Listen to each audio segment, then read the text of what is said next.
ഓ finally അങ്ങനെ ലോകാത്ഭുതം തൊട്ട്. ഇന്ന് നമ്മൾ പോകുന്നത് വെറും ഒരു സ്ഥലമല്ല. ഞാൻ ഇന്ന് നിൽക്കുന്നത് തന്നെ ലോകത്തിലെ 7 അത്ഭുതങ്ങളൊന്നായ പ്രണയത്തിൻ്റെ പ്രതീകമായ താജ്മഹലിന് മുന്നിലാണ്. യമുന നദിയുടെ തീരത്ത് വെള്ള പളിങ്ക് കല്ലാൽ തീർത്ത ഈ അത്ഭുതം നേരിൽ കാണുക എന്നതൊരു പ്രത്യേക അനുഭവം തന്നെയാണ്. എന്തായാലും നമുക്ക് അതിൻ്റെ ഉള്ളിലെ കാഴ്ചകളെല്ലാം കണ്ടാലോ? അതിനു മുന്നേ ഞാൻ ഇവിടെ എങ്ങനെ എത്തിയെന്ന് കാണിച്ചു തരാം. ഡൽഹിയിലെ റൂം ചെക്ക് ഔട്ട് ചെയ്തതിനു ശേഷം ഞാൻ നേരെ റെയിൽവേ സ്റ്റേഷനിലോട്ടാണ് നടക്കുന്നത്. ഡൽഹി റെയിൽവേ സ്റ്റേഷനാണ്. അവിടെ നിന്ന് താജ് എക്സ്പ്രസ് 6:55 ആ ട്രെയിൻ കയറി കഴിഞ്ഞാൽ നമുക്ക് എന്തായാലും താജ്മഹൽ എത്താൻ പറ്റും. ലൈറ്റായിട്ട് വടയും ചമ്മന്തിയും കഴിച്ചിട്ട് റെയിൽവേ സ്റ്റേഷനിലേക്ക് പുറപ്പെട്ടു. സെക്കൻഡ് സിറ്റിംഗാണ് എടുത്തിരുന്നത്. അതുകൊണ്ട് തന്നെ ആൾക്കാരൊക്കെ ഓക്കെ കറക്റ്റ് ആയിരിക്കും എന്നാണ് വിചാരിച്ചത്. കുറച്ച് കഴിഞ്ഞപ്പോൾ നല്ല രീതിക്ക് ആൾക്കാർ കയറി. ആൾക്കാർ എവിടെ ഇരുന്നു എന്ന് പോലും എനിക്ക് പിന്നെ ഊഹിക്കാൻ പോലും വയ്യ. നമ്മുടെ നാട്ടിലാണെങ്കിൽ ഇങ്ങനെ സംഭവിക്കുമോ? ഇല്ല അല്ലേ? അതുകൊണ്ട് തന്നെ നമ്മുടെ കേരളത്തിൽ യാത്ര ചെയ്യുന്നത് പോലെയല്ല നോർത്ത് ഇന്ത്യയിലോട്ട് പോകുമ്പോൾ. അതും നമ്മൾ ബുക്ക് ചെയ്ത സ്ഥലത്താണെങ്കിൽ പോലും ആൾക്കാർ നല്ല രീതിക്ക് കൂടുന്നതാണ്. 6:55 പുറപ്പെട്ട താജ് എക്സ്പ്രസ് ഒരു 9:30 ആയപ്പോൾ നേരെ ആഗ്ര ഖാൻ റെയിൽവേ സ്റ്റേഷനിലെത്തി. അവിടെ നിന്ന് നമ്മൾ നേരെ എന്തെങ്കിലും ചെറുതായിട്ടൊന്ന് കഴിച്ചിട്ട് നേരെ താജ്മഹൽ കാണാൻ വേണ്ടിയിട്ട് പോവുകയാണ്.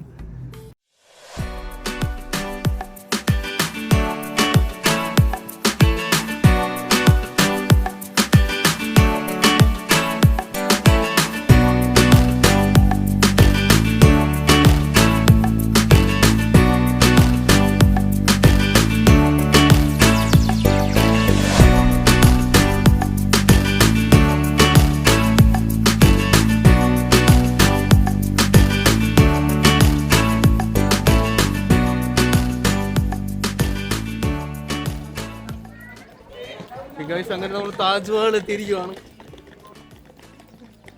നമ്മുടെ കൂടെ ഒരു മോഹൻലാലിന്റെ കട്ട ആരാധകരുണ്ട്. അവിടെ ബാഗ് തൂക്കിയിരുന്നു.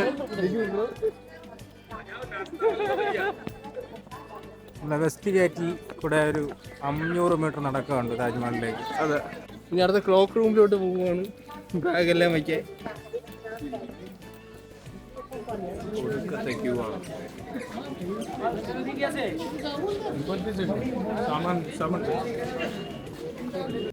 ബാഗെല്ലാം ലോക്കറി വെച്ചതിന് ശേഷം നോക്കിയപ്പോൾ ഇതാ വീണ്ടും അടുത്ത വലിയ ക്യൂ. നമ്മൾ ഓൺലൈൻ ടിക്കറ്റ് എടുത്ത ഈ ക്യൂ, അപ്പുറത്ത് ഓഫ്ലൈൻ ടിക്കറ്റാണ്. രണ്ടും ഓൾമോസ്റ്റ് ഒരേ കണക്കൊക്കെ ഉണ്ട് ക്യൂ ഒക്കെ. എന്നാലും കുറവ് ഇച്ചിരി ഇതാണ്. ഓൺലൈനിൽ എടുത്തിട്ട് വരുന്നതാണ് കുറച്ചുകൂടെ ബെറ്റർ ഗൈസ്. അങ്ങനെ അവിടുത്തെ ആ ക്യൂ എല്ലാം കഴിഞ്ഞ് നമ്മൾ നേരെ പോകുന്നത് ആ ഒരു വലിയ ചുവന്ന കവാടത്തിലേക്കാണ്. ഈ കവാടമാണ് മെയിൻ അവിടുത്തെ എൻട്രൻസ് എന്ന് പറയുന്നത്. ദർവാസ ഐ റൗസ എന്നാണ് ഈ കവാടത്തിന് പറയുന്ന പേര്. ഇവിടുത്തെ ഒരു പ്രത്യേകതയാണ്, കവാടം കടന്ന് അകത്തേക്ക് നടക്കുമ്പോൾ താജ്മഹൽ നമ്മളിൽ നിന്ന് അകലും തോറും വലുതായി വരുന്നത് തോന്നും. ഇവിടെ ഒരു ഒപ്റ്റിക്കൽ ഇല്യൂഷനാണ് നമുക്ക് കാണാൻ പറ്റുന്നത്. ഷാജഹാന് വേണ്ടി ലോകോത്തര ശില്പികൾ ഒരുക്കിയ ഒരു മാജിക് ആണ് എന്ന് പോലും നമുക്ക് ഈ കാഴ്ച കാണുമ്പോൾ തോന്നിപ്പോകും. നിങ്ങളിപ്പോൾ കാണുന്നില്ലേ, ബ്രൈറ്റ്നസ് കൊണ്ട് താജ്മഹൽ മൊത്തത്തിലങ്ങ് മാഞ്ഞു. പക്ഷെ നമ്മൾ നേരിട്ട് അവിടെ ചെല്ലുമ്പോൾ താജ്മഹൽ നമുക്ക് നേർക്കണ്ണാൽ കാണാൻ സാധിക്കുന്നതാണ്. ഇതിപ്പോൾ ഫോണിൽ കൂടെ കാണുമ്പോഴാണ് ഈ ബ്രൈറ്റ്നസ് കൊണ്ട് ഇങ്ങനെ കൂടി നിൽക്കുന്നത്. കുറച്ച് കഴിഞ്ഞ് നമ്മളിത് നേരെ ഇങ്ങനെ നടന്ന് മുൻപോട്ട് പോകുമ്പോൾ താജ്മഹൽ നല്ല രീതിക്ക് ദൂരെ കാണാൻ നമുക്ക് സാധിക്കുന്നതാണ്. അതാണ് ഞാൻ പറഞ്ഞ ഈ ഒപ്റ്റിക്കൽ ഇല്യൂഷൻ എന്ന് പറയുന്നത്. പണ്ടുള്ള ശില്പികൾ ചെയ്തു വെച്ച ഒരു പണിയാണിത്. എന്ത് അത്ഭുതമല്ലേ നമുക്ക് ഈ കാണുമ്പോൾ തന്നെ. കണ്ടില്ലേ എന്ത് ദൂരത്താണ് ഈ അത്ഭുതം നിൽക്കുന്നതെന്ന്. പിന്നെ താജ്മഹലിൻ്റെ അകത്ത് കയറുമ്പോൾ കുറച്ച് റൂൾസ് ആൻഡ് റെഗുലേഷൻസ് ഒക്കെ ഉണ്ട്. ഈ സംഭവം നമ്മൾ കാലിൽ ഇട്ടിട്ട് വേണം അകത്ത് കയറാൻ വേണ്ടിയിട്ട്. കാരണം നമ്മുടെ കാലിൽ ചെളിയോ കാര്യങ്ങൾ എന്തെങ്കിലും ഉണ്ടെങ്കിൽ അത് അതിൻ്റെ അകത്ത് പടരില്ല. അപ്പോൾ മൊത്തം അത് അതിൻ്റെ ബ്യൂട്ടിയല്ലേ പോകുന്നത്. അതുകൊണ്ട് ആ കാര്യങ്ങളെല്ലാം നമ്മൾ ഇന്ത്യൻസ് ശ്രദ്ധിക്കേണ്ടതാണ്. ഇന്ത്യൻസ് ആയാലും ഫോറിനേഴ്സ് ആയാലും ഈ കാര്യങ്ങൾ ശ്രദ്ധിക്കേണ്ടതാണ്. കാരണം വെച്ച് കഴിഞ്ഞാൽ ഇതിട്ടാൽ മാത്രമേ നമുക്ക് അകത്ത് കയറാൻ പറ്റുള്ളൂ. ഓ ഫൈനലി അങ്ങനെ ലോകാത്ഭുതം തൊട്ട്.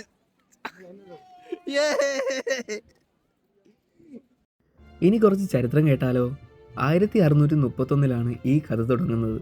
മുഗൾ ചക്രവർത്തി ഷാജഹാൻ തൻ്റെ പ്രിയതമ മുംതാസ് മഹലിനോട് പ്രണയത്തിൻ്റെ സ്മരണയ്ക്കായി നിർമ്മിച്ചതാണ് ഈ മഹാസ്മാരകം. 1632 നിർമ്മാണവും തുടങ്ങി. ഏകദേശം 22 വർഷവും 25,000-ഓളം തൊഴിലാളികളും രാത്രി പകൽ എന്നില്ലാതെയാണ് ഈ ഒരു മഹാസ്മാരകം പണിത് തീർത്തത്. പക്ഷേ ഈ പ്രണയകഥയുടെ അവസാനം കുറച്ച് സങ്കടകരമാണ്. താജ്മഹൽ പൂർത്തിയായി കുറച്ച് വർഷങ്ങൾക്ക് ശേഷം ഷാജഹാൻ്റെ മകൻ ഔറംഗസീബ് അദ്ദേഹത്തിന് ആഗ്ര ഫോർട്ടിൽ തടവിലാക്കി. തൻ്റെ അവസാന കാലം മുഴുവൻ ആ ജനാലയിലൂടെ താജ്മഹലിനെ നോക്കി അദ്ദേഹം കഴിച്ചു കൂട്ടി. എന്നും ഈ വെള്ളക്കൊട്ടാരം നമ്മോട് പറയുന്നത് ഒന്ന് മാത്രം, മരണത്തിന് പോലും മായ്ക്കാൻ കഴിയാത്ത പ്രണയത്തിൻ്റെ കഥ. ഈ യമുന നദിയുടെ ഇപ്പുറമല്ലേ ഈ കാണുന്നതാണ് ഒരു കറുത്ത താജ്മഹൽ പണിയാൻ വേണ്ടിയിട്ട് ഷാജഹാൻ ഉദ്ദേശിച്ചിരുന്നത്. പക്ഷേ ചില കാരണങ്ങളാൽ അത് ചെയ്യാൻ സാധിച്ചില്ല. അതിപ്പോൾ ഉണ്ടായിരുന്നെങ്കിൽ അത് തികച്ചും ലോകത്തിൽ തന്നെ നമുക്ക് സംഭാവന ചെയ്യാൻ പറ്റിയ വലിയൊരു മുതൽക്കൂട്ടായേനെ. അങ്ങനെ താജ്മഹലും കണ്ട് നേരെ ഞാൻ ഇപ്പോൾ പോകുന്ന ആഗ്ര ഫോർട്ടിലേക്കാണ്. ആഗ്ര വന്നു കഴിഞ്ഞാൽ നമ്മൾ എന്തായാലും താജ്മഹലും ആഗ്ര ഫോർട്ടും കാണണം. കാരണം ഷാജഹാൻ്റെ അവസാന നിമിഷങ്ങൾ എല്ലാം ആഗ്ര ഫോർട്ടിലായിരുന്നു. അപ്പോൾ അതും കൂടെ കണ്ടിട്ട് നമുക്ക് ഇന്നത്തെ വ്ലോഗ് അവസാനിപ്പിക്കാം. ഏതാണ്ട് 94 ഏക്കർ വ്യാപിച്ച് കിടക്കുന്ന ഈ കൊട്ടാരം നിർമ്മിക്കാൻ രാജസ്ഥാനിൽ നിന്നുള്ള റെഡ് സാൻഡ് സ്റ്റോൺ ഉപയോഗിച്ചിരുന്നു. അതുകൊണ്ട് തന്നെ ഇതിനെ ലാൽ കില എന്നും വിളിക്കുന്നു.